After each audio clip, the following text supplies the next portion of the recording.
உருளைக்கிழங்கு வெங்காயம் தக்காளி போட்டு எப்படி தொக்கு பண்ணுறதுன்னு பார்க்கலாமா? அவிச்சிட்டு செய்வோம். இது அவிக்காமல் எப்படி செய்யுதுன்னு பார்க்கலாம்.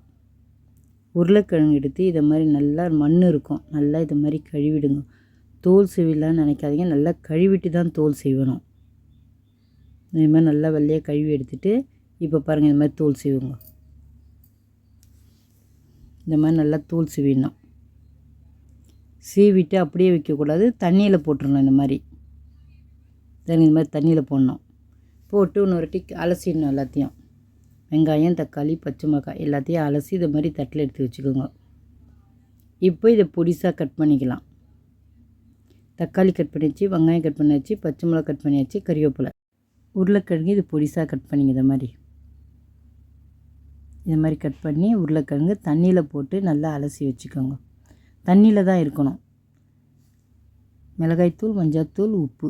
இப்போ கடுகு தாளிக்கிறதுக்கு பூண்டு இது மாதிரி நசுக்கி வச்சுங்க. ஒரு கடாயில் எண்ணெய் ஊற்றிட்டு அது காஞ்ச உடனே கடுகு போட்டுருங்க. எண்ணெய் காஞ்சோன்னா கடுகு போடணும். கடுகு பொரியுது. இப்போ நம்ம வெங்காயம் இருந்துச்சு பாருங்க, அதை எடுத்து அதில் சேர்த்துருங்க. இல்லை வெங்காயத்தையும் சேர்த்துட்டு நல்லா வதக்கணும்.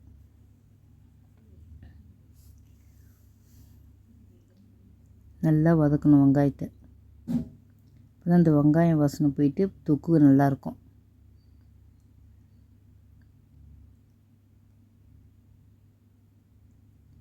இப்போ இதில் நெசுக்கி வச்சுருந்த பாருங்கள், வெங்காயம் வதங்கிடுச்சு. நெசுக்கி வச்சுருந்த பூண்டு எடுத்து இதில் சேர்த்துடலாம். பூண்டை முதல்லையும் சேர்க்கலாம், இப்பவும் சேர்க்கலாம். பூண்டு சேர்த்துடலாம். இப்போது பூண்டு சேர்த்துட்டு நல்லா வதக்கிடலாம். கொஞ்ச நேரம் அந்த பூண்டு அந்த எண்ணெயிலே நல்லா வதங்கிடும். ஒரே ஒரு செகண்ட் தான், அவ்வளோதான், வதங்கிச்சு. இப்போ கறிவேப்பிலை, பச்சை மிளகாய் எல்லாத்தையும் சேர்த்து இது மாதிரி நல்லா வதக்கிடுங்க. ஒரு வதக்கிட்டு இப்போ தக்காளி சேர்த்துருங்க. அதில் தக்காளி சேர்த்துட்டு அதையும் நல்லா வதக்கிடுங்க.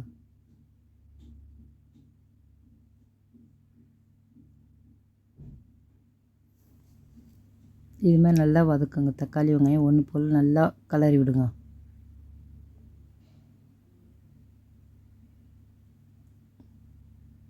இப்போ ஒரு தட்டு போட்டு பண்ணி சீக்கிரமாக வதங்கிடும் தக்காளி.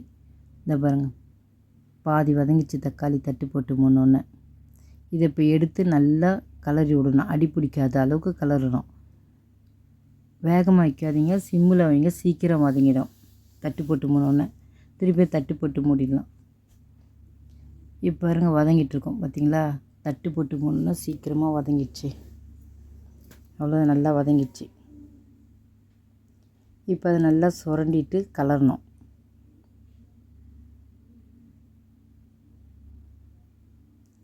நல்லா கலரணும்.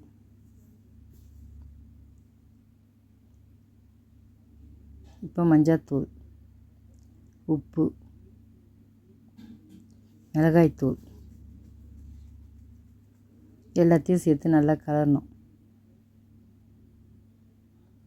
நல்லா கலரிட்டு சுரண்டி இது மாதிரி கலரணும், இல்லைன்னா அடி பிடிக்கும். மிளகாத்தூள் மஞ்சத்தூள் அப்படியே தட்டு போட்டு கொஞ்சம் மூடிடுங்க. தட்டு திறந்தாச்சு. வெங்காயம் தக்காளி மிளகாத்தூள் எல்லாம் வதங்கிச்சு பார்த்தீங்களா? தெரியுதா?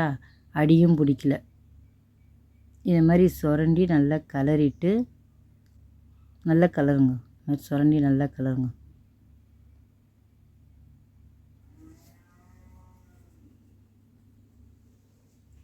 இது மாதிரி கலரணும்.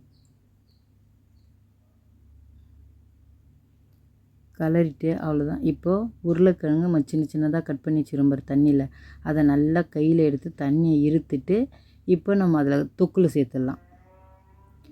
இதில் சேர்த்துட்டு இந்த தொக்கில் எல்லாத்தையும் வாரி உருளைக்கிழங்கு போட்டு தண்ணியை இருத்துட்டு போடுங்க. நல்லா இது மாதிரி இருத்துட்டு கையில் அள்ளி போட்டுருங்க. ஆனால் தண்ணி இருக்க சொன்னால் வெடிக்கட்டிலாம் வச்சிடாதீங்க, உருளைக்கிழங்கு கருத்து போயிடும். இந்த மாதிரி கையில் அள்ளி தண்ணி எடுத்துகிட்டு போட்டு இதை மாதிரி நல்லா கலருங்க.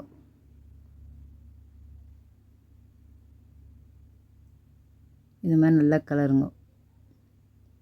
கலரிட்டு 1 செகண்ட் விடுங்க. அப்படியே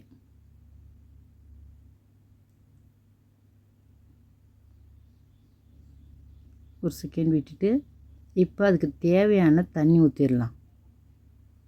உருளைக்கிழங்கு வேகணும்ல, நம்ம வந்து அவிச்சி போடலை, அப்படியே பச்சையாக போட்டுருக்கோம். அதனால் தண்ணியை ஊற்றி நல்லா இதை மாதிரி கலக்கிட்டு திருப்பியும் நம்ம தட்டு போட்டு மூடிடலாம். உருளைக்கிழங்கு வேகணும்.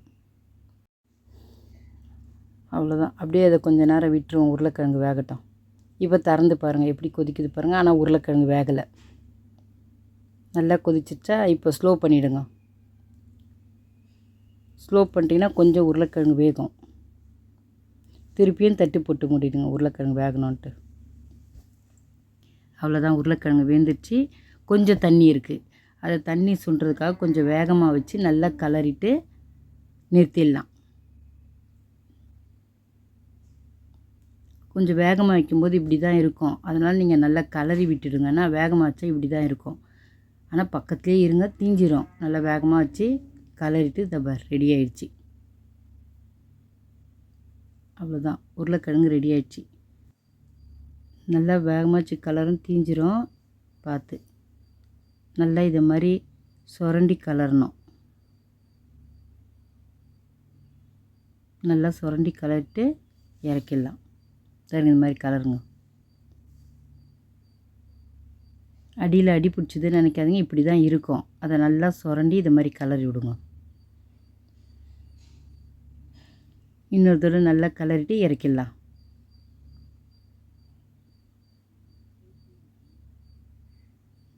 நல்லா கலரியாச்சு. இப்போ நம்ம இறக்கிடலாம். நம்ம அவிச்சி போட்டு தான் உருளைக்கிழங்கு செஞ்சு பார்த்துருக்கோம். இது அப்படியே பச்சையாக அரிஞ்சு போட்டு செஞ்சு பாருங்கள். இது ரொம்ப நல்லாயிருக்கும், சாப்பிட்றதுக்கும் ரொம்ப நல்லாயிருக்கும். சாப்பிட்டு பார்த்துட்டு எப்படி இருக்குன்னு சொல்லுங்கள். நீங்களும் இதே மாதிரி செஞ்சு பாருங்கள். ஒரு தடவை செஞ்சுட்டேன்னு வச்சுக்கா, இதே மாதிரி தான் செய்யணும்னு நினைப்பீங்க. அதனால் உடனே செஞ்சு பாருங்கள். இப்படி செஞ்சால் நல்லா இருக்காதுன்னு நினைக்காதீங்க. இதே மாதிரி செஞ்சு பார்த்து சாப்பிட்டு பாருங்கள். லைக் பண்ணுங்கள், ஷேர் பண்ணுங்கள், மறக்காமல் நம்ம சேனலுக்கு சப்ஸ்கிரைப் பண்ணுங்கள். தேங்க்ஸ் ஃபார் வாட்சிங்.